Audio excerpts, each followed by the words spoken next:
Welkom terug. Gift of the Givers is 'n reuse noodverligtingsorganisasie wat wêreldwyd inspring wanneer rampe tref. Terwyl hulle gerat is vir rampe soos aardbewings, droogtes en siklone, moes hulle werkwyse aanpas om die dreigende hongersnood te help bekamp. These food parcels have to sustain families for at least a month. So the size of our food parcels had to be altered. The nutritional content of our food parcels had to be changed.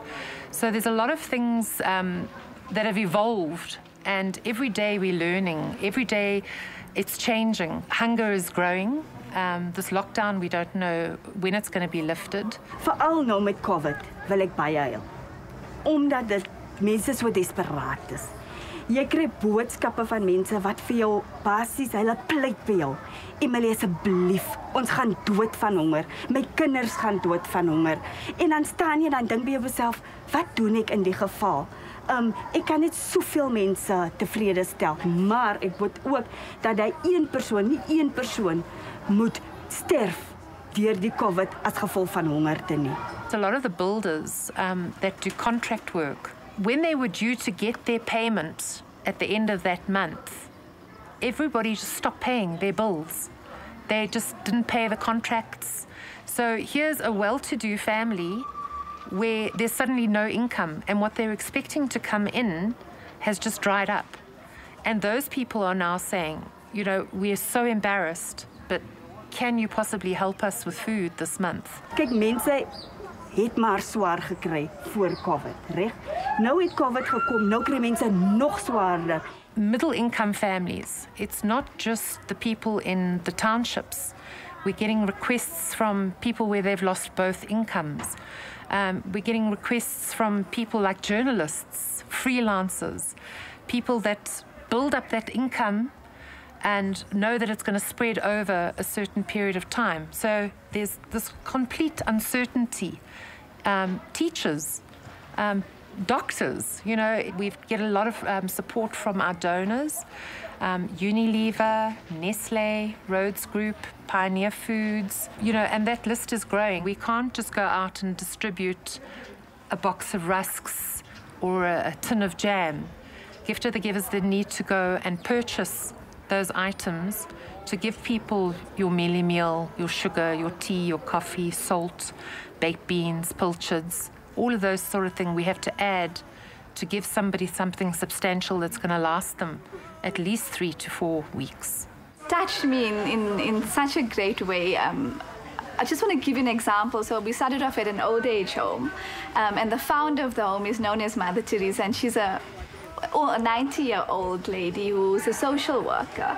And literally she says that she started this old age home with a few bricks, and then it went into a room, and then it expanded. And if you look at the home today, I mean, there's almost 100 pensioners who are so dependent on her, and to see that how selfless she and all her staff are, it just makes you believe that anything is possible, you know, even if it just starts from the slightest, smallest idea or little effort or little bit of sacrifice. Gift of the Givers are people who have everybody's problems at heart, and all of them. When you get to that place, you find that the place is busy. They're not only looking at elderly people or who's who, children, orphans, people in the streets, everywhere. Wel, ons is nou al 'n paar jare betrokke by die ouete huis, en dit is vir my 'n lekker plek om na toe te kom, want die ou mense verwelkom jou altyd so mooi, en Mother Teresa, die persoon wat in charge is van die sentrum, sy verwelkom jou met 'n oop hart, en sy hou daarvan om 'n storie te vertel, en dit is lekker, en jy kan sien dat dis haar hele passie, dis haar hele lewe. We're getting a lot of requests in from the mines. There's a copper mine out in Boksburg, where they sent through a list of 4,500 people that they know of that are living below the breadline, and the people are really, really struggling and they're impoverished. Byvoorbeeld, as jy nou sê jy gaan 'n distribusie doen aan 100 mense, dan kom jy by 'n plek en dan vind jy daar's 500 mense. Wel, mense se name is wel op 'n lys, Maar dan kom kry jy, die mense is net so desperaat soos die mense wie se name op 'n lys is. Things have had to be changed within the organisation to deal with things that we never ever anticipated we'd have to deal with.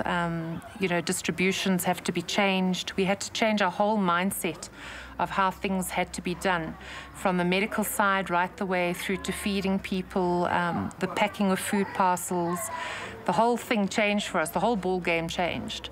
I think we're all scared. We're scared for our families, we're scared for our loved ones, and being out today, it's really put things into perspective, because a lot of us are much more fortunate, but for those who never even had a basic salary or were just living hand to mouth, I mean, it's impacted them in huge ways. And yeah, I mean, I think we can't serve and we can't live if it's fear-based. So as hard as it is, I think we need to let go of that fear. Even visitors who visit our elderly people who live here, they have to stay down there, send a word that I've come to visit my mom. And then the sister will go down to them, tell them about how your mom is, she's all right, and take whatever. We don't allow them to come in here. It's in the small things that we do sometimes that can often make a huge difference to someone's life. Om mense te help was maar my passie. En om deel te wees van Gift of the Givers is basies ek wat my passie uitleef. En vir my is dit 'n wonderlike ervaring om elke dag te kan uitgaan en om iemand se lewe of 'n bietjie hoop aan iemand te gee. Dit maak nie saak in watter omstandighede nie. Soms is dit net om 'n oor te gee.